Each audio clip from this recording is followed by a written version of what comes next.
welcome back to Captain Flight Sim. It's been quite a long time since I last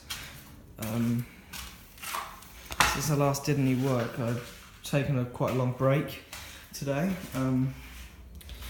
but I've not done anything majorly different, but I have put the autopilot panel on. And I tell you what, it's looking fantastic visually.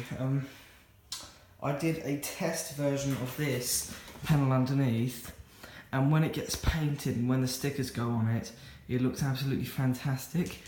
But basically these two will go here, and then this landing gear panel will go here like that, and we'll have the engines in between. As I said, it's just a SATEC project, it's not like a major identical 737. But yeah, so it's a SATEC autopilot system. As you can see, we've got the altitude. Is it going to focus? Yeah, altitude, vertical speed, IAS, which is speed, heading, and course. And these are all really important. And here we've got the autopilot engage button, heading, nav, speed or IAS, altitude, vertical speed, auto approach, and I'm not quite sure what that's for. I'll have to look it up on the manual. We've got the flaps button, this is not going to be used.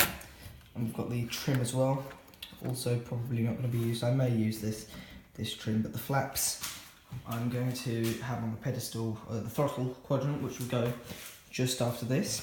I'm going to the hardware store tomorrow. My mum wasn't able to take me there today. My dad's busy, so I don't even bother asking him. But yeah, so as I said, I built this all myself so far. The only help I've had so far has been to make just these 4 panels here, and my dad helped me make them. Oops, I keep banging my head on this, because I'm taller than it. My mum came in here to have a look, and she came out, she smashed her head on this bit here. Luckily she's okay. The door, just in case anyone asks about it, the door was originally supposed to be a window screen. If you watch the SATEC project announcement that I filmed a year ago, I think I filmed it on the 20th of May 2016, this was going to be the window screen, but it actually fits perfectly to be a door. And it will go here, so you can see it there. It will go there, and it's the perfect size as well. Just open up the door, walk inside, and I'm really loving it. We've just ordered a Flight Deck Solutions MIP and glare shield for our Flight Deck Solutions CBU bay for my 747, because I'm building a 747 as well. That will be included on the channel, but I'm not going to include the building of it. My mum's just outside. But yeah, so as I said, the autopilot here, when it's on, there'll be a screen that will say the things, but it's not like it's not like any other autopilot panel. If you're familiar with SATEC, then you'll know about it, but for those of you that are not familiar, what you do is, in order to change different things, so say I want to change the heading, just focus for a minute. Is it going to focus? For some reason it's not focusing. There we go. If you want to change the heading, you go to HDG. Okay, and then you change the heading. Whatever heading you want, it will come from the screen what heading you're turning to. Again, if you want to change the altitude, you bring it up to ALT. Change the altitude. Vertical speed you can change. And then if you want to change and then to activate them, what I do is before I turn on the autopilot, I usually activate everything first. So I turn on the heading, the speed, the altitude, the vertical speed, and the nav button. All of these go on usually, and these two don't go on until later in the flight. This one, again, I'm not sure, but this one doesn't go on until later. And they light up, which is brilliant. And if you press Z or Z on the keyboard to deactivate, this will automatically come off and all the lights will come off even though you've pressed it on a different system, which is so amazing. And I don't know whether I said, but I don't know where I'd be without SATEC. I really don't, because they're just the most incredible. They make it easy for people like me. Why's my thing gone for me? There we go. They make it easier for people like me who is on a budget. They make it easier for people like me to build simulators. You have to build all your own frame and things.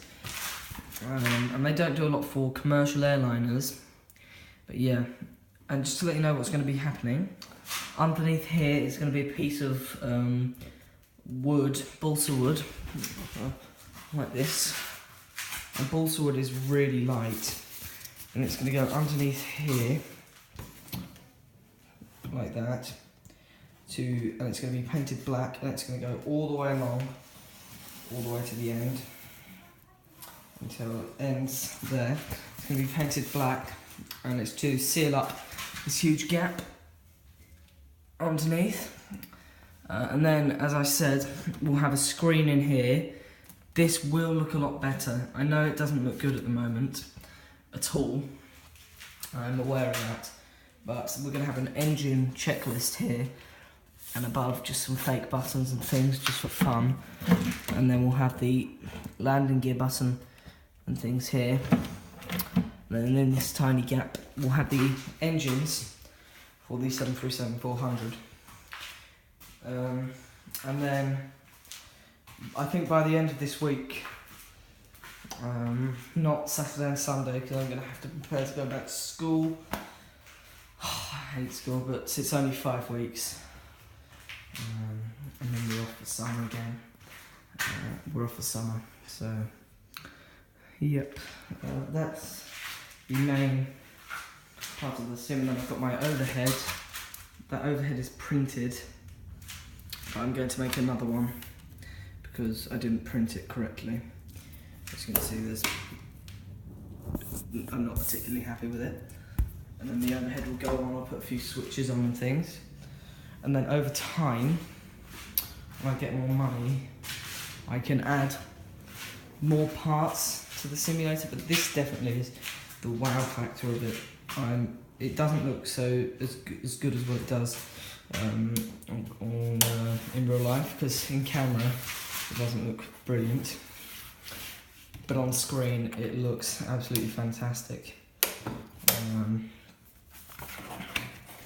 I've got a little pad here, and go in the that will go in there, and on my website, the website isn't up yet, but on my website there's going to be some manuals for the 737-400 and 300 that you need to learn for the aircraft. I'm currently learning the plane. But yeah, so I'm really, really happy with what the outcome is so far. I feel like I'm in a real plane, even though I haven't got the sides up or anything. And yeah, I'm just doing this all to the ability of my budget. And for the future, I've got the yokes there. I don't think I made a video, but I've made the yoke stand as well. I've done the dimension of the bottom of the yoke, and they're going to go on this. Oh, this will stick out of the floor.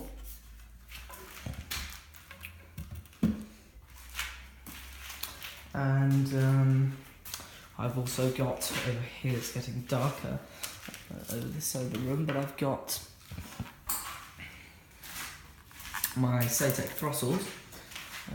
We'll heavily mod them to make them look like 737s, but this one's broken as a connector at the bottom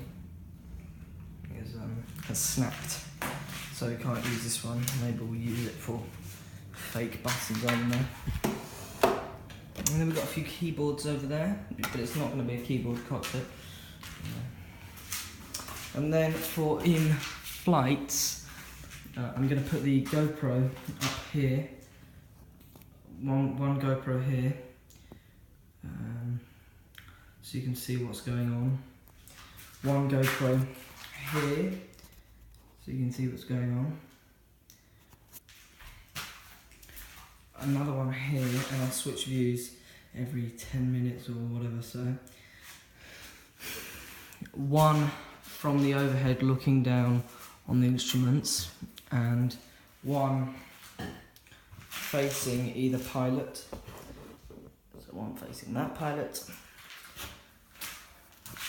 and one facing that pilot. I'm not yet ready to do a face reveal yet.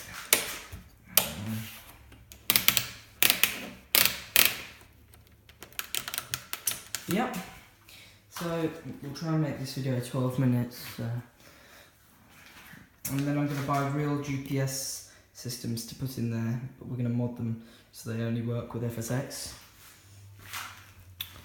And yeah, that's my throttle quadrant, those two pieces of wood, the throttle quadrant's thin. But yeah, other than that, thanks for watching, and I hope you enjoyed. Thanks for watching, goodbye.